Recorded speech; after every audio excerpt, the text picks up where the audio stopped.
Hello people, this is Mark from Kharischangeworks. Guys, I hope you're well. Story time. Like I've said before, these stories are quite nice. I do like them. Short, brief, to the point, makes you think, food for thought. You get the idea. So before we start, guys, all the YouTube admin, please, if you don't mind, share, subscribe, tell all your friends. Tell all your family. I do believe that some of these little stories and some of the other videos that we've got on the channel will be useful and help others who are struggling with various things. When you browse through the channel, you'll see that there are loads of different topics that myself and Lara are actually dealing with. It nearly seems to me at this point in time that the stories are the flavor of the month. And goodness knows what flavor it is, only you can tell. I'm going to read you a story again by Paulo Coelho. As you have heard from a previous video, he's in the self-development kind of industry. He has a lot of cool little stories, cool sayings, really interesting to read some of his work. It is good stuff. Again, this one kind of bases itself in the Eastern Bloc. So China, Japan, bit of martial arty kind of story, this one. And let's see what truth is being revealed today. This one is simply referred to as heaven and hell. Now, let's go.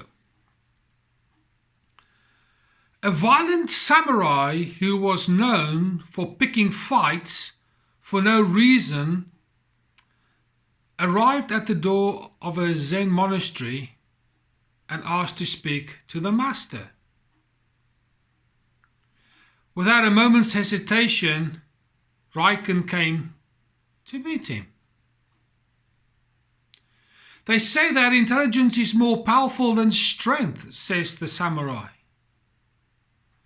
I wonder if you could explain it to me, what the meaning of heaven and hell is. Recant remained silent for a while.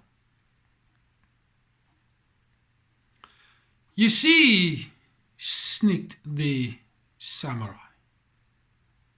I could explain that very easily to show what hell is.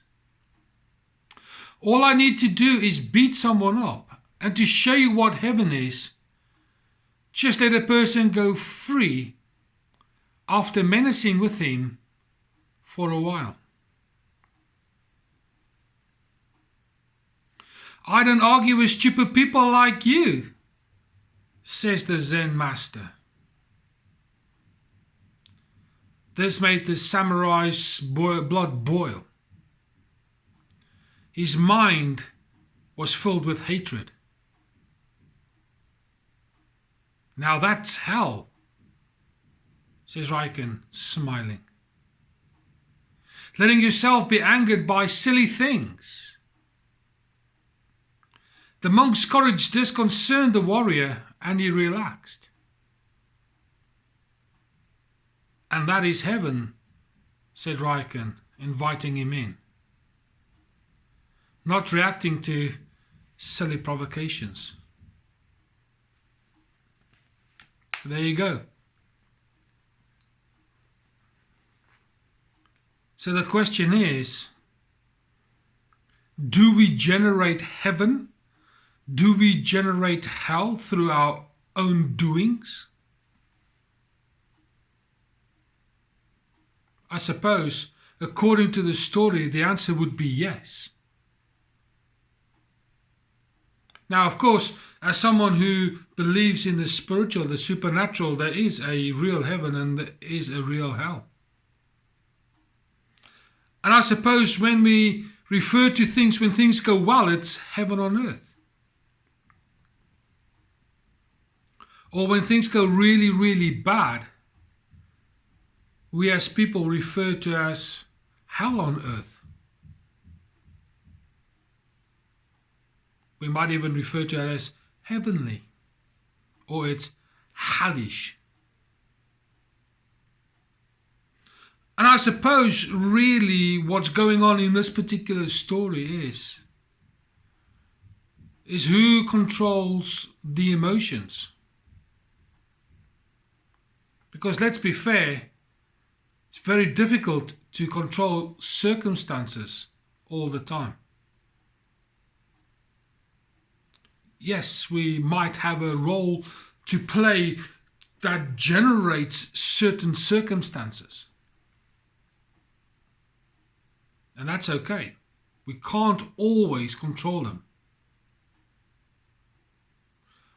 But certainly no one can allow you to be joyful or angry without your own say-so. You give consent to how your emotional output will be like.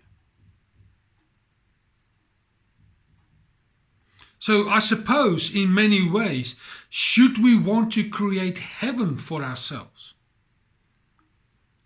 then we need to define what heaven is. Now, if I ask people what heaven is, they're going to reply something down the lines of something that is good and fun and pleasure, positive, helpful, those kind of things. Should we ask the people to define hell? They will talk to you about pain and anguish, sadness, hurt, that kind of thing. Now, in this world, we will experience both those kind of emotions. It will feel at some point things are heavenly for us. And I can guarantee you the opposite's also true, that it might feel like things are like hell too. My friend, we can't escape those two extremes. We simply can't. My encouragement for you for today is simply this. Control your emotion. Whatever you focus on, that is what you will see. Because there's a lot of people who look at things but see nothing. And yet there are people who might be blind that can see so much more. So it's not your physical eyes really that's doing the seeing, the looking. It is your mental mind, it's your soul, it might even be your spirit that is looking and seeing things. So really we need to strengthen not the physical eye so much. I mean, I wear glasses, otherwise I can't see a thing, at least not nearby. But I would like to believe that I can see things emotionally. And I am aware of things spiritually. And it's important to understand that we are a triune being. We've got a body, we've got a mind, and we've got a spirit. It's what separates us from the animal kingdom. And we need to strengthen each of those identities, the body, the mind, as well as our spirits, so that all three components can see. And then we will realize that when circumstances come our way or we are entering into a difficult situation, our emotions can be altered by how we look and perceive things.